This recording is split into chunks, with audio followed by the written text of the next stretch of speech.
In this video, I'm going to show you how to reset your Windows 11 without losing data. So what you'll have to do first is simply go to your settings. I'm using Windows I to open that.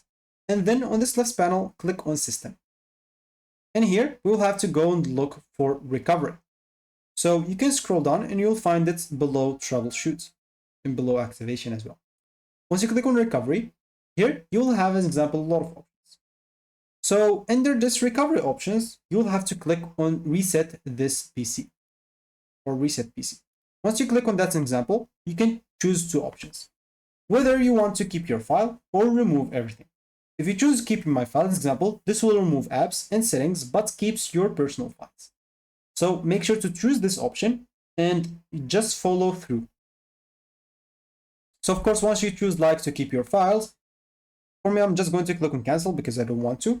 But for you, they'll give you two options. They'll give you the cloud options, which will let you have a fresh Windows downloaded. And you can choose the local options, which will reset using files on your PC. So just go and confirm and reset, and you'll be able to review the reset summary after it's reset. So you can click on reset and your PC will restart and begin the reset process. And it will take around 15 to, I guess, 45, maybe even an hour, depending on your PC performance.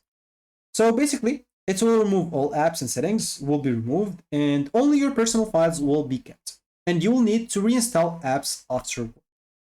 So that should be it for me in this video. Thank you for watching and goodbye.